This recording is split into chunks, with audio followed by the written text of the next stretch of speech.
Welcome, Sojourners, to the Women's Leadership Mindset series presented by Teresa K. Page, LLC.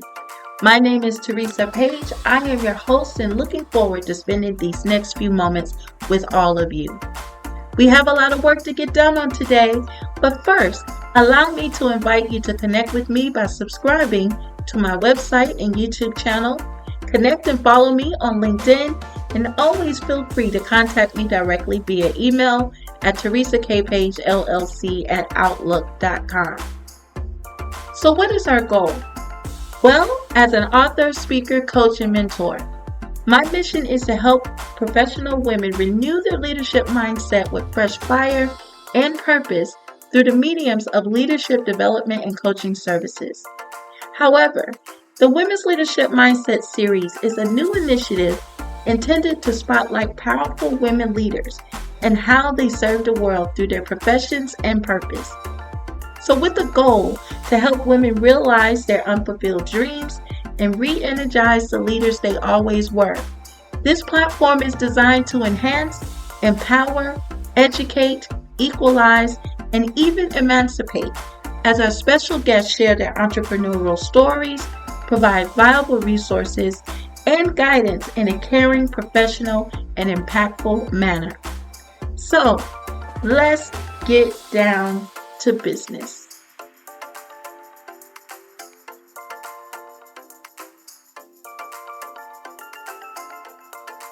All right, in today's video, it is my pleasure to welcome to my virtual stage, Catara Lane, CEO of CLXCONTENT of Philadelphia, Pennsylvania. Catara is a video editor and strategist that runs a video production agency, which has edited and produced over 100 videos for use on a variety of social media platforms. She has created and edited 2 short documentaries which have been showcased at multiple film festivals. Since gaining her degree in film and media arts, Catara loves helping online business owners create professional videos and build trust in their brand in an effort to acquire all important sales. Catara is also the host of the Video with a Purpose podcast, wherein she teaches business owners how to use videos purposely online. So to contact Catara, you can reach her on her website at www.clxcontent.com. You can also connect with her on Instagram at CLXContent and connect with her on LinkedIn and YouTube at Catara Lane. So we'll bring this information back to you along with Catara's free gift before we go. But we want to say, welcome, Catara. How are you doing on today? Wow, that was such a great introduction. Thank you. Thank you. I am great. Thank you for asking. How are you? I am doing wonderful, wonderful. It's such an honor to have you here. Before we get started and jump into our conversation, I first have to give a shout out to the CEO and content marketing strategist, Rashana Beckles of Serve with Creativity in Canada, for making this connection between the two of us. So I just want to shout out Rashana. She is such a great connector, and I think that's really important in the world of business. All right, so I want to say welcome to my episode of the Women's Leadership Mindset series. It's an honor to be able to feature you on today. So we're going to go ahead and get into this conversation. So why don't you tell us a little bit about yourself? Wow. I did not know you were going to ask about that. Okay, so yeah, pretty much I am a business owner. I deal with everything video. Video is my passion. It's what I do all day, basically. I create videos, I edit them for myself, for others. I'm a daughter, a friend, older sister. I'm the oldest sister. So yeah. Well, that's awesome. That's awesome. I know, Katera, when we first met, that one of the things that I was so in awe of is how young you are, and you've already started out on your journey and on this path as an entrepreneur. So why don't you tell us how, at such a young age, you've already determined that this path that you're on, as far as in the video space, is how did you learn that this was your passion? So, I went to film school, of course, but I think when I went to college, I really didn't know what I wanted to do. Honestly, I originally actually wanted to be an art major. I just knew that I wanted to do something like creative. So the art school was in the middle of nowhere and it was 2 hours away from my house and it was like super expensive. So I only went there for a year.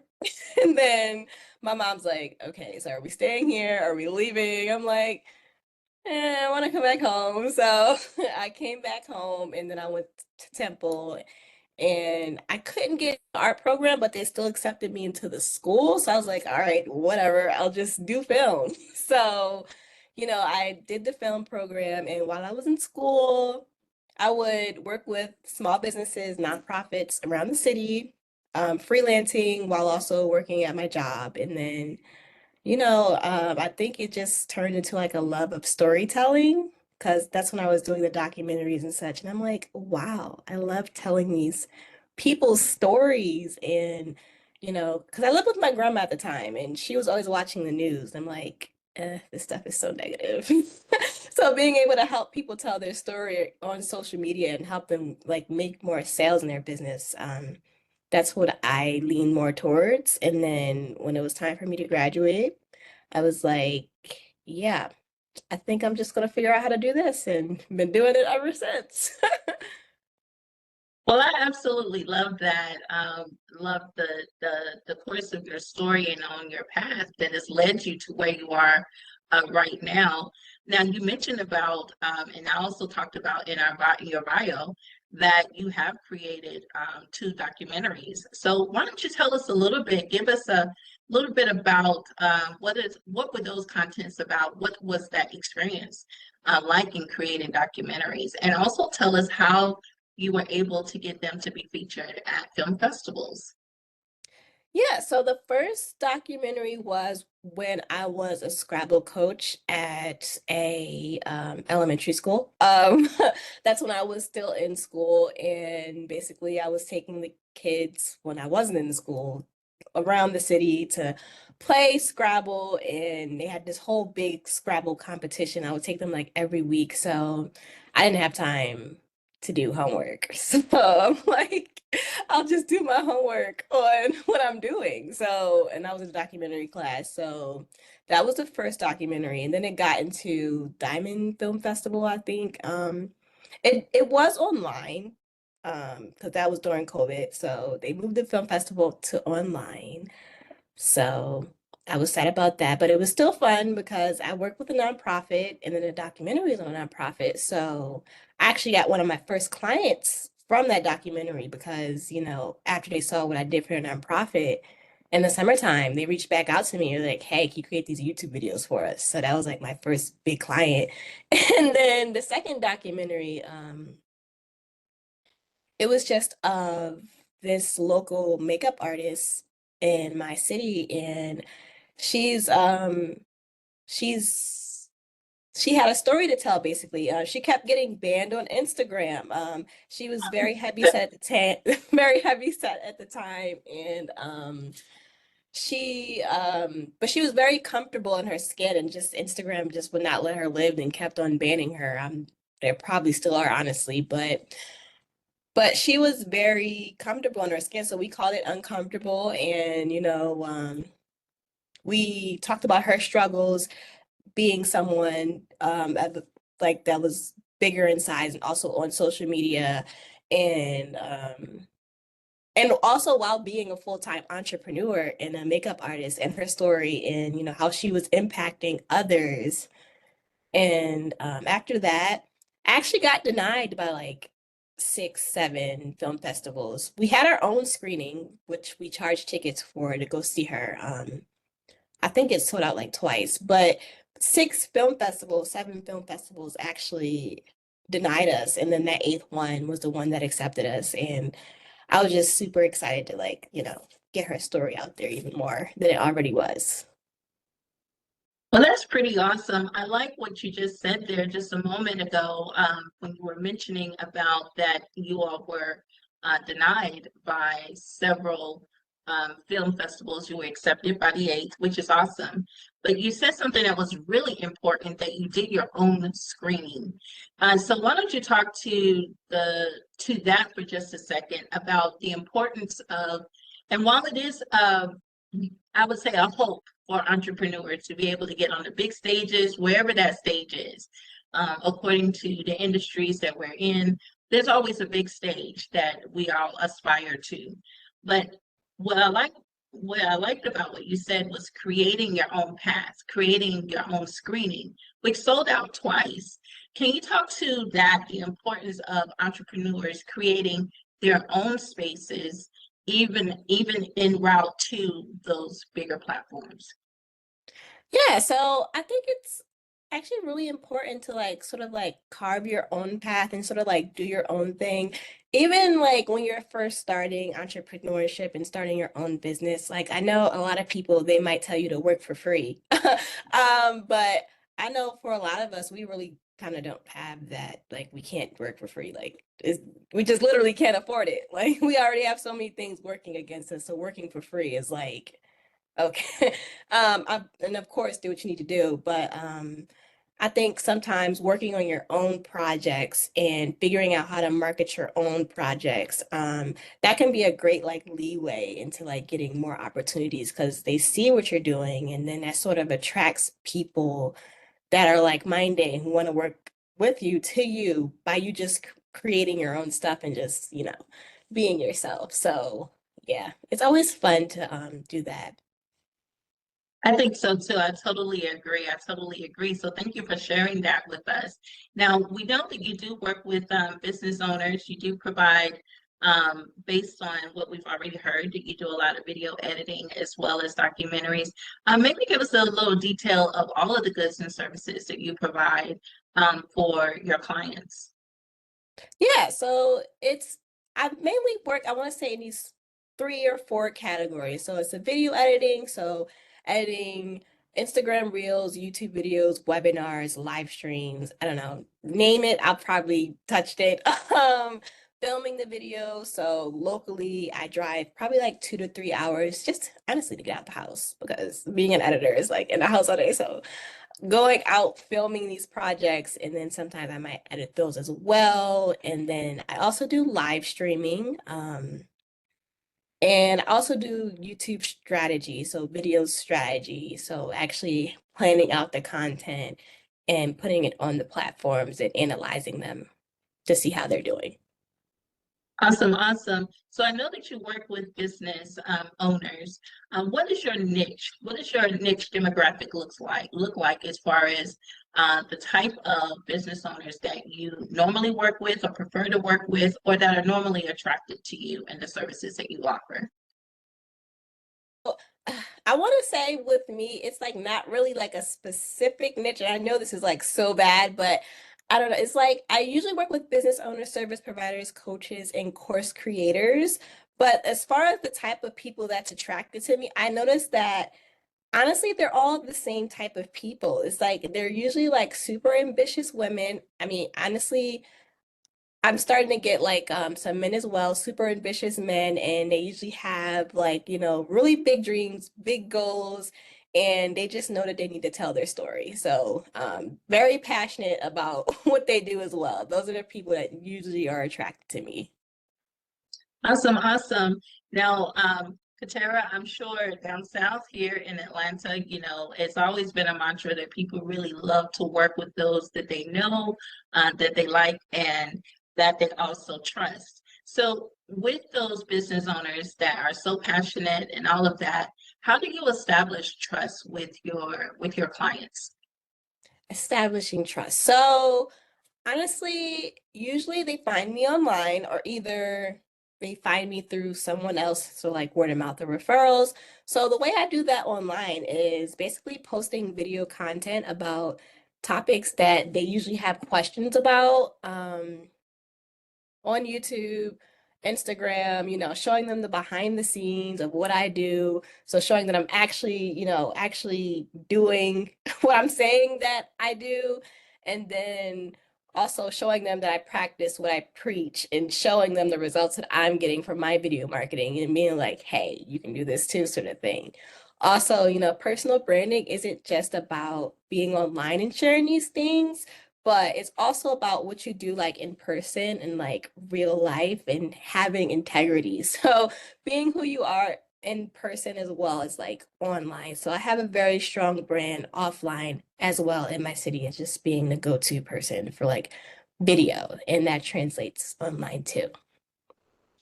I think that's wonderful. I like that whole practice, what you preach. I think what I'm finding, and especially in a lot of the conversations that I may have, whether in warm connects or one-on-ones, that a lot of people are telling me, they said, well, Teresa, it's awesome to meet you. Um, and you're exactly who you project yourself to be online, as if it's supposed to be different, or if I was supposed to have a different persona, or or a different type of an avatar, so to speak. Can you talk to in that line about that practicing what you preach, the importance of being who you present yourself to be online, as well as living in that space of integrity, even in real life? Why is that so important? It's so important because basically I feel like it can really relate to anybody who just says everything and acts like everything is perfect. And um it's really hard sometimes to be authentic online when you sort of see everybody's like wins and how much money they're making and basically all their successes, right? But it takes like a really different level of vulnerability to tell people like, what you're going through, what you went through, maybe some of your struggles, some of the things that you're not as proud to show, because then people can relate to you and they're like, okay, I'm also going through those struggles. I'm going through that right now. So since she's been through it, she understands where I came from and she can help me, So that's also another part of like connecting with your audience. It really helps like a lot. And then it also helps build your audience, and then they're just basically stuck with you. Yeah, I love that about that idea of being vulnerable in an effort to connect with your audience. So I kind of like that. So that kind of leads me into my next question, or at least into our next section of our conversation. So in this same effort of, or in the same space of practicing what you preach, being vulnerable, being authentic, why don't you take us behind the scenes, especially as entrepreneurs? It's not always sexy, it's not always cute, it's not always polished up like you're at the photo shoot and all those other kind of things. So why don't you take us behind the scenes and maybe share with us either the most funny or the most intense adventure that you have had in building your business? The most intense venture. One of the most intense ventures I've done in business was actually recently when I posted on YouTube for 20 days straight. And that probably would have been fine on a normal day, but I had also just like probably like a few weeks before that gone through like an accident. So I was kind of working with the concussion with these lights and editing. And then as well, because I was trying to get the YouTube channel off the ground, so I was promoting it. So I was clipping it up and putting stuff on social media and repurposing it like 10 different times. I tried to send an email like every single day. So um that was pretty intense. I would recommend it though. Just to challenge yourself. I thought it was very fun. It made me feel better. Yeah. So I like that. Maybe talk a little bit more about that, especially while we're in that very intense moment, actually healing from an accident. But you spoke to how staying true to your work actually helped make you feel better. So, oftentimes as entrepreneurs, because we don't necessarily have an employer or a boss, breathing over our shoulders, it's easy to just let yourself off the hook from your own responsibilities. So as an entrepreneur, can you speak to why it is so important to stay true to your own mission and to stay true to your own vision, despite some of the intense moments that you might have to still work towards your goal? I mean, for me, I mean, I know sometimes it can be very hard to be consistent and, not show up sometimes, but for me, a big motivating factor, and I think people need to actually tell the truth about this, is actually looking at my bank account. I'm like, okay, that's not where I wanted to be right now. So I need to get up and do something else. And also, like, oftentimes a lot of entrepreneurs, business owners, we don't really have much help. Like, I can't just go to my mom and ask money because she's not going to give it to me. So it's like, you have to really show up for yourself, and you're going to have to do the things if you want them to get done, because nobody's going to do them for you. Yeah, absolutely. I love that idea of having motivating factors. Besides making money, what do you think some of your other motivators are to keep you successful in your business? Oh yeah, so definitely like helping people, like using my gift to help others. Like I don't know how many times one of my clients has been like, "Oh my gosh, like I did not know this. Thank you so much for helping me with this." Or it's just like, because sometimes we forget as well that in our areas of expertise, like nobody knows the amount of information that you know. And this is like a mindset thing that I've been working on for like the last few years that I just sort of gotten over, is that nobody knows all of the information that, like really. And I think it's because I'm so young and I'm usually working with people that's like twice, three times, sometimes even four times my age. And it's like, no, they don't know this information. They don't know about video in the digital age. That's why they're asking you. So, yeah, that's another motivating factor, is like actually spreading my gift to help others. Well, that's wonderful. And speaking of your age, you just mentioned that it can be double up to four times working with clients. They can be older than you. How do you navigate that space of not feeling intimidated because of your age and to still perform at a high level? How do you work through that as a young adult? Honestly, it doesn't really bother me much. I feel like it only bothers me when somebody else makes it a big deal. But none of my clients, none of them, I'm not gonna say none of them, but the majority of them, 99% of them, never make it a big deal, never make me feel uncomfortable about it. It's honestly like I'm just talking to like a friend. That's basically the relationship with all my clients. It's like I'm talking to like a friend, very friendly, and yeah, we keep it professional.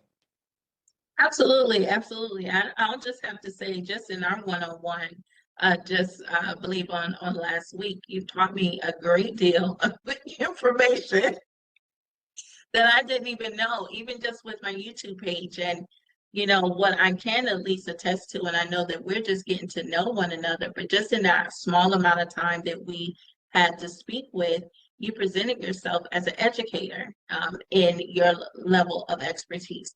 And I've taken that little bit of information and applied that information just to update my YouTube page. So it doesn't look like it was done in crayon. So I can definitely I can definitely attest that age has nothing to do with level of expertise as well as level of professionalism. Now, Katara, we get ready to shift our conversation just a little bit. You did mention about the importance of having a mindset as far as in a level of expertise and all of that. One of the things that I believe is that every woman is a leader.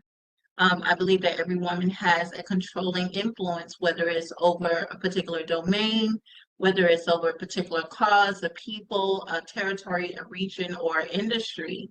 So, can you share with us, how would you describe yourself as a leader? What kind of leader would you say that you are?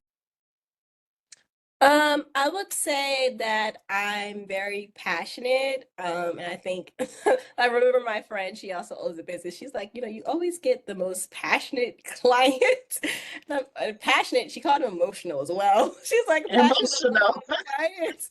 I was like, you're absolutely right. It's probably because I'm the same way. So they feel comfortable coming to me that way.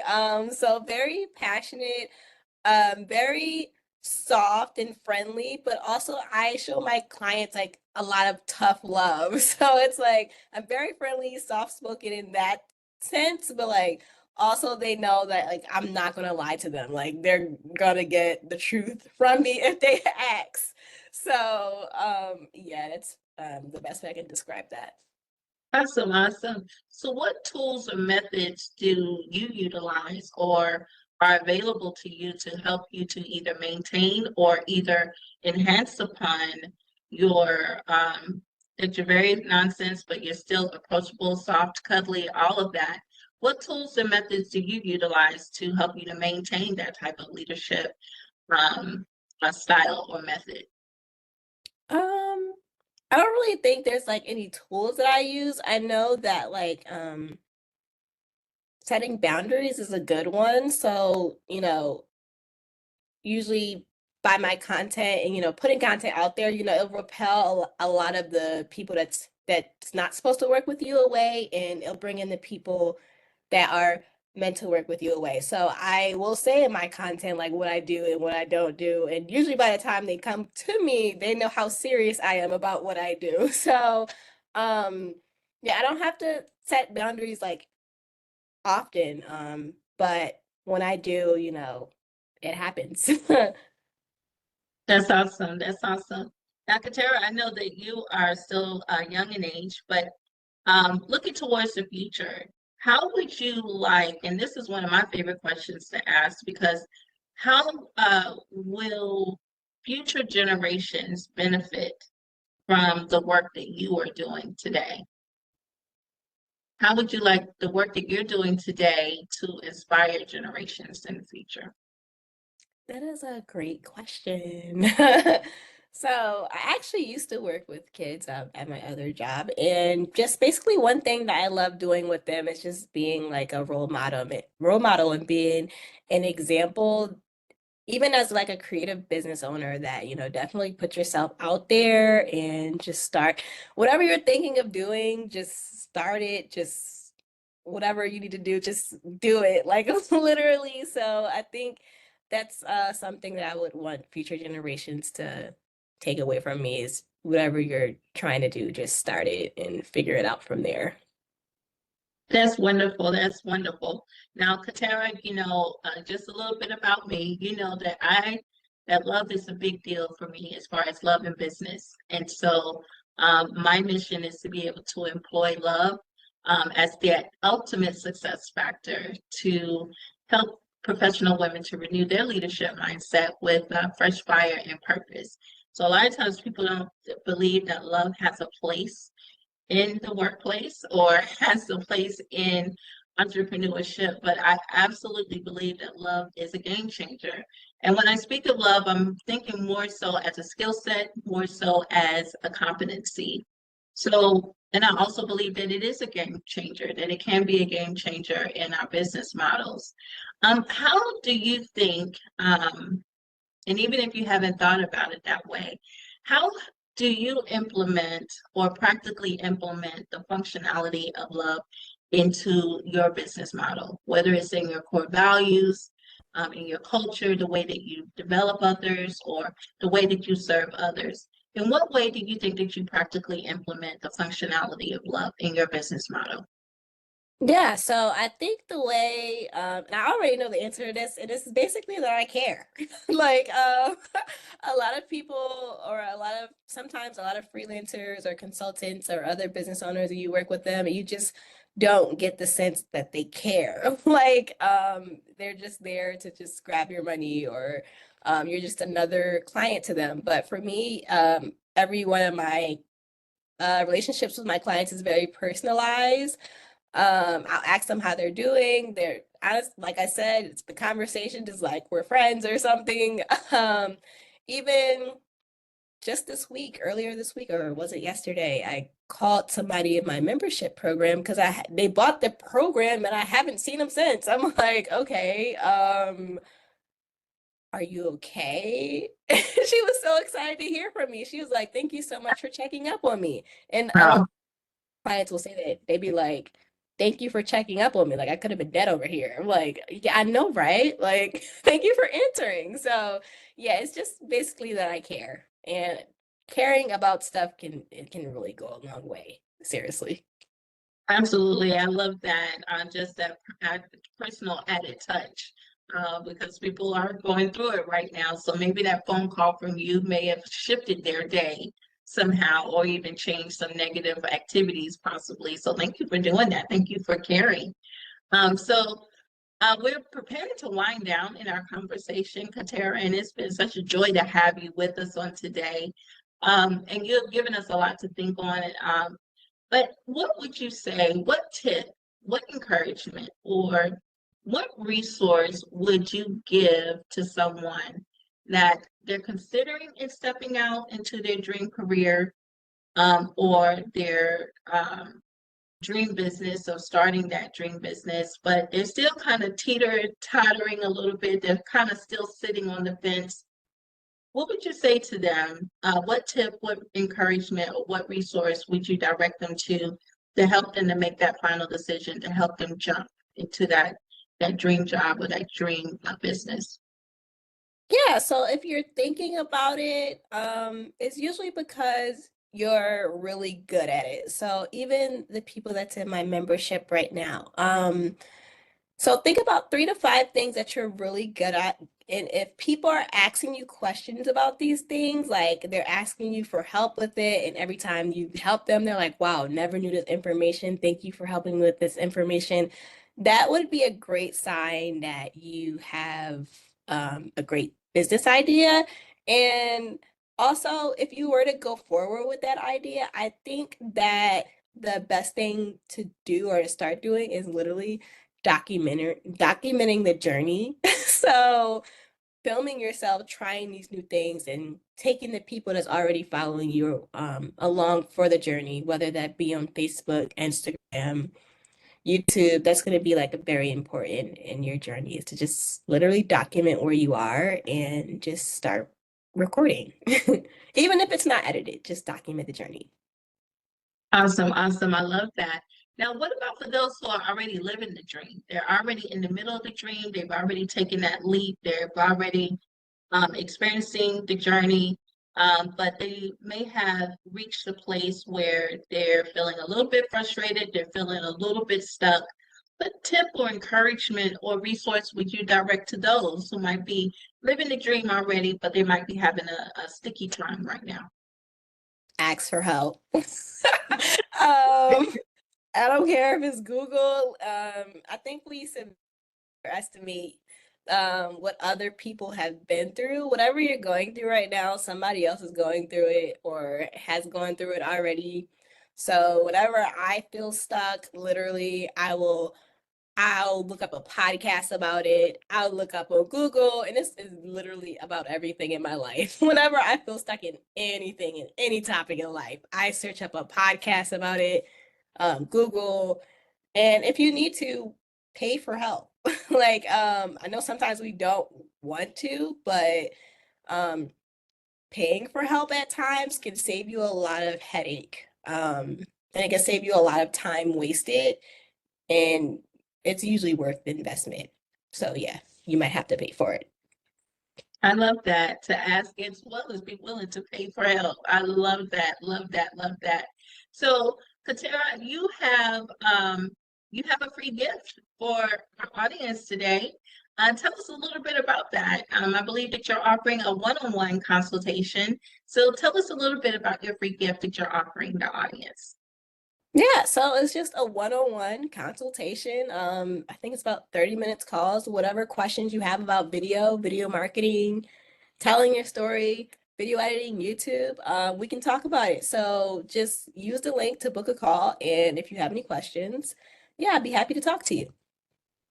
Awesome, awesome, awesome. So as we prepare to wrap up, Katara, are there any last words that you want, either last words of guidance or encouragement that you want to leave our audience? I know that there are other entrepreneurs that are watching, other business leaders that are going to be watching, and at least that's our goal. So what's some last words that you want to leave us with?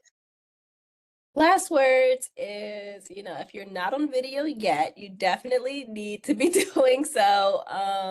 Especially if you're a business owner that relies strictly on like word of mouth or referrals, you're definitely going to want some type of other way to get leads into your business. And starting video content is the best way to do that. Awesome, awesome, awesome. Well, Katara, it was such an honor to be able to spend some time with you today. So I want to say thank you for taking time out of your busy schedule to spend this little bit of time with us and to share your knowledge and your wisdom and your softness and your cuddliness with us on today. So it's such an honor to have you. So I would like to say, well, ladies, we want to say thank you for joining us as well. Remember, you can connect with Catara Lane by visiting her website at www.clxcontent.com. You can also connect with her on Instagram at CLXContent, and be sure to connect with her on LinkedIn and YouTube, Catara Lane.